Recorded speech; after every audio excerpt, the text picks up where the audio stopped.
അസ്സലാമു അലൈക്കും വറഹ്മത്തുള്ളാഹി വബറകാതുഹു. അൽഹംദുലില്ലാഹ്. ഞാൻ ഇന്ന് ലൈവിൽ വന്നിരിക്കുന്നുള്ളത്, നമുക്കിത് അറിയാം, ഇത് ഹജ്ജ് മാസമാണ്. നമ്മൾ ഓരോരുത്തരും വലിയ പെരുന്നാൾ ആഘോഷിക്കാൻ പോവുകയാണെന്നുള്ളതല്ലേ. എന്നാൽ ഈ വലിയ പെരുന്നാൾ എന്ന് പറയുമ്പോൾ എന്താണ് സത്യത്തിൽ വലിയ പെരുന്നാൾ? വലിയ പെരുന്നാൾ എന്ന് പറയുമ്പോൾ നമ്മുടെ ഓരോരുത്തരുടെയും ഉള്ളിലേക്ക് വരിക ഇബ്രാഹിം നബിയുടെയും ഇസ്മായിൽ നബിയുടെയും കഥകളായിരിക്കും. എന്നാൽ അവിടെ അന്ന് ആ മകനെ അറുക്കുന്നതിനെ കുറിച്ചിട്ടോ, ആ മകനെ അറുക്കേണ്ട സ്ഥലത്ത് മാറ്റിയിട്ട് ആടിനെ കൊടുത്തിട്ടില്ലായിരുന്നെങ്കിലോ, അങ്ങനെയൊക്കെ പല രീതിയിലുള്ള ചിന്തകളും നമ്മളുടെ ഓരോരുത്തരുടെയും ഉള്ളിലൂടെ മിന്നിമറിഞ്ഞു പോയിട്ടുണ്ടല്ലേ.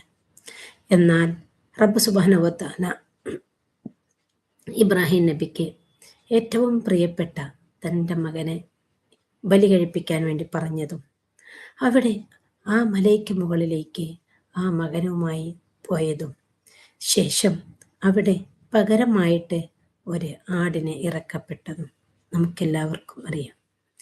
എന്നാൽ യഥാർത്ഥത്തിൽ അതിൻ്റെ ഉള്ളിൽ ഒളിപ്പിച്ചു വെച്ച, നമുക്ക് മനസ്സിലാക്കേണ്ടിയിരിക്കുന്ന ഒരു സത്തയുണ്ട്, ഒരു യാഥാർത്ഥ്യമുണ്ട്.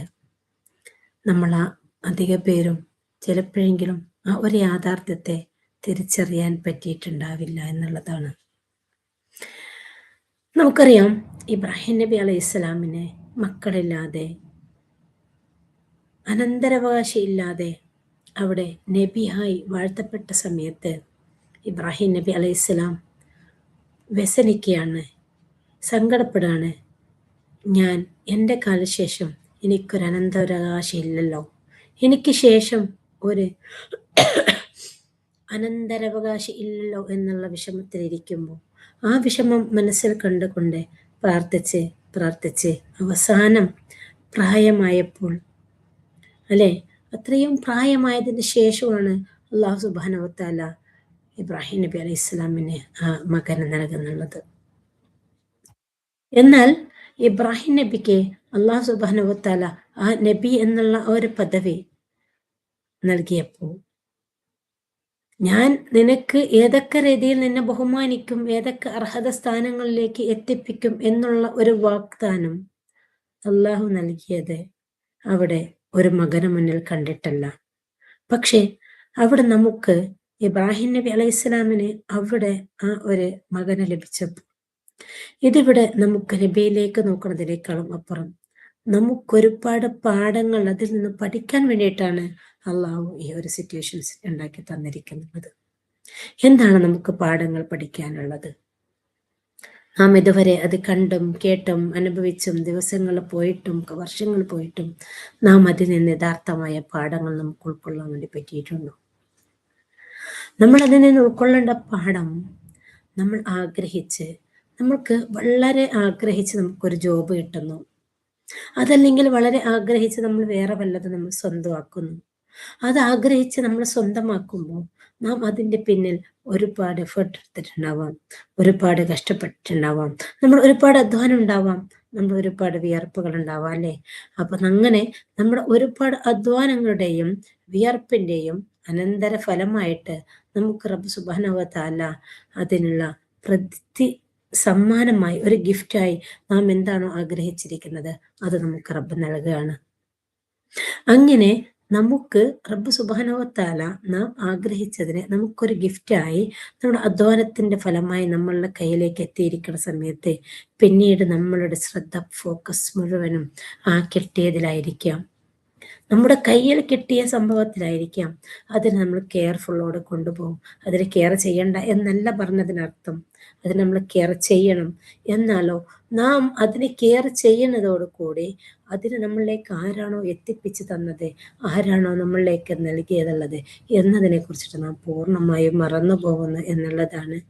ആ ഒരു മറവിയിൽ നിന്നും ഒരു ബോധേഡാവാൻ വേണ്ടിയിട്ടാണ് ഓരോ വർഷത്തിലും നമുക്ക് ബലി പെരുന്നാൾ എന്നുള്ളതിനെ നമ്മുടെ ഒരു മെമ്മറൈസ് പുതുക്കാൻ വേണ്ടിയിട്ട് നമ്മളിലേക്ക് റബ്ബ് സുബ്ഹാനഹു വ തആല നൽകിക്കൊണ്ടിരിക്കുക എന്നുള്ളത്. പക്ഷേ അതിന് നമുക്ക് ആ ഒരു മെമ്മറബിൾ കൊണ്ടുവരാൻ വേണ്ടി പറ്റുന്നുണ്ടോ എന്നാണ് നാം ഒന്ന് ചിന്തിക്കാനുള്ളത്. അവിടെ നമുക്ക് നമ്മൾ അത്രയും ആഗ്രഹിച്ചുകൊണ്ട് നമുക്കൊരു സാധനം കിട്ടിയപ്പോൾ അതിൽ നിന്ന് നമ്മളിൽ നിന്ന് നഷ്ടപ്പെട്ടു പോകുമ്പോൾ, ഒരു ജോലി ആണെങ്കിൽ അത് നഷ്ടപ്പെടുമ്പോൾ, അതല്ലെങ്കിൽ ഒരു മക്കൾ മരണപ്പെടുമ്പോൾ, അതല്ലെങ്കിൽ നമുക്ക് കിട്ടിയ ഏതെങ്കിലും ഒരു സ്ഥാനമാനങ്ങൾ നഷ്ടപ്പെടുമ്പോൾ, ഇങ്ങനെ ഈ സ്ഥാനമാനങ്ങളെല്ലാം നഷ്ടപ്പെട്ടു പോകുന്ന സമയത്ത് നാം അതിൽ ചെറുതായിട്ട് വിഷമിക്കുന്നുണ്ടെങ്കിൽ അവിടെയാണ് നമ്മൾ കണക്ട് ചെയ്യാനിരിക്കുന്നത്. ആരാണ് എനിക്കത് ആദ്യം നൽകിയത്? എനിക്കിത് ആരാണ് ആദ്യം നൽകിയത്? ആ നൽകിയവൻ അത് തിരികെ എടുക്കുന്നതിൽ ഞാൻ എന്തിനാണ് വിഷമിക്കണം എന്നുള്ളത്. ആ ഒരു തിരിച്ചറിവും ആ ഒരു ബോധ്യവും നമ്മുടെ ഉള്ളിലേക്ക് ഉണ്ടാവുക എന്നുള്ളതാണ് ഈ ബലിപെരുന്നാൾ കൊണ്ട് നമ്മൾക്ക് ഓരോരുത്തർക്കും കിട്ടേണ്ട പാഠം.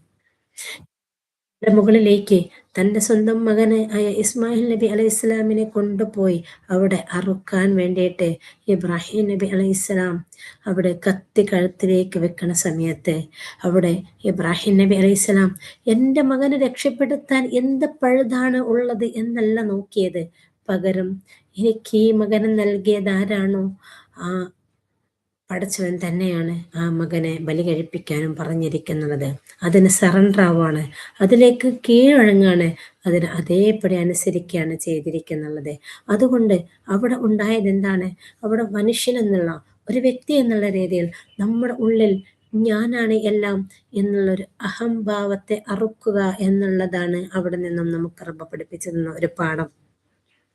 നമുക്ക് ഇത് എൻ്റേതാണ്, ഇത് ഞാൻ നേടിയെടുത്തതാണ്, ഇത് എൻ്റെ അധീനതയിലുള്ളതാണ്, ഇത് എൻ്റെ സാമ്രാജ്യമാണ് എന്ന് വിചാരിച്ച് നാം എല്ലാം നമ്മുടെ കൈവെള്ളയിലേക്ക് ഒതുക്കാൻ വേണ്ടി നോക്കുന്ന സമയത്ത് ഇതൊന്നുമല്ല, ഇതൊന്നും അല്ല, അല്ല, അല്ല എന്ന് പറഞ്ഞുകൊണ്ട് എല്ലാത്തിനെയും ഒഴിവാക്കിക്കൊണ്ട് ഇതിൻ്റെ എല്ലാം മുകളിലായി നിൽക്കുന്നുള്ളത് എൻ്റെ ഇലാഹാണ് എന്നുള്ള ഒരു ബോധ്യത്തിലേക്ക് നമ്മൾ എത്തുക എന്നുള്ളതാണ് ഈ ഒരു ബലികർമ്മങ്ങളിലൂടെ നമ്മൾ മനസ്സിലാക്കേണ്ടിയിരിക്കുന്നുള്ളത്. അവിടെ അള്ളാഹു സുബ്ഹാനഹു വ തആലക്ക് ആദ്യമേ തന്നെ പറയാം, ആദ്യമേ തന്നെ കൊടുക്കാം അല്ലേ ഒരു ആടിനെ അറുക്കണമെന്ന്.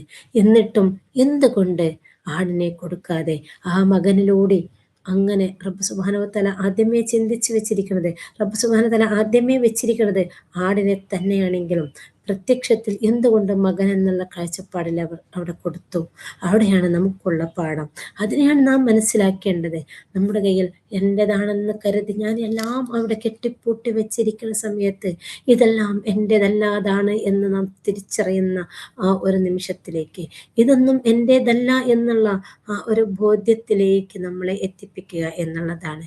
അവിടെ എനിക്ക് ഇബ്രാഹിം നബി അലൈഹി സ്വലാം അവിടെ ഞാനൊരു നബിയാണ്, എനിക്കൊരു അനന്തരാവകാശി വേണം എന്ന് പറയുമ്പോൾ അള്ളാഹു സുബ്ഹാനഹു വ തആല ആ മകനെ അത്രയും കളിയും ചിരിയും ആയതിൻ്റെ ശേഷം തിരിച്ചു വിളിക്കാൻ വേണ്ടി തിരിച്ചു പറഞ്ഞേക്കാൻ വേണ്ടി പറയാണ്. ആ സമയത്തും അള്ളാഹു നൽകിയ വാഗ്ദാനം തെറ്റിക്കുന്നില്ല. ഞാൻ നിങ്ങൾക്ക് നൽകിയ പദവികൾ, ഞാൻ അവിടെ നിങ്ങൾക്ക് നൽകിയതെല്ലാം അതുപോലെ ഉണ്ടാവും. പക്ഷേ ഇത് നിലനിർത്തണമെങ്കിൽ എനിക്കെൻ്റെ മകൻ ഉണ്ടാവണം എന്നുള്ള നിങ്ങളുടെ കാഴ്ചപ്പാടിനെയാണ് ഞാൻ ഇറക്കാൻ പോകുന്നത്. എന്ന് വെച്ചാൽ നമ്മളുടെ സമ്പത്തുണ്ടെങ്കിൽ മാത്രമേ നമുക്ക് രക്ഷപ്പെടാൻ വേണ്ടി പറ്റുള്ളൂ എന്നുള്ള നമ്മളുടെ അഹംഭാവത്തെയാണ് അവിടെ ആ മലമുകളിൽ വെച്ച് അറുത്തു കളഞ്ഞിരിക്കുന്നത്. നമ്മളുടെ അഹംഭാവത്തെയാണ്. അങ്ങനെയാണെങ്കിൽ അവിടെ ശരിക്കും അള്ളാഹുവിലേക്ക് സറണ്ടർ ആയിക്കൊണ്ട് അത്രയും ആഗ്രഹിച്ചതിനെ വിട്ടുകൊടുക്കുമ്പോൾ അവിടെ മുഴുവൻ സറണ്ടറായ സമയത്ത് അള്ളാഹു സുബ്ഹാനഹു വ തആല മാറ്റുകയാണ്. ആ മകനെ മാറ്റിവെച്ച് അവിടത്തേക്ക് ആടിനെ എത്തിപ്പിക്കുകയാണ്, ആ ആടിനെ ബലി കഴിപ്പിക്കാൻ എത്തിപ്പിക്കുകയാണ്. അതുപോലെ നമുക്ക് ഏറ്റവും ഇഷ്ടപ്പെട്ടതെന്ന്, നമുക്ക് ഏറ്റവും വേണ്ടപ്പെട്ടതെന്ന് വിചാരിക്കുന്ന നമ്മുടെ ജോബായിക്കോട്ടെ, അതല്ലെങ്കിൽ നമ്മുടെ വേറെ എന്തെങ്കിലും ആയിക്കോട്ടെ, അതിൽ നിന്ന് നമ്മളത് നഷ്ടപ്പെടുന്ന സമയത്ത് നാം വേദനിക്കുന്നുണ്ടോ? അതല്ല, ഇതെൻ്റെ റബ്ബെനിക്ക് തന്നതാണ്, എൻ്റെ റബ്ബ് അത് തിരികെ കൊണ്ടുപോയി എന്നുള്ളതിൽ നമുക്ക് സമാധാനിപ്പിക്കാൻ വേണ്ടി പറ്റുന്നുണ്ടോ?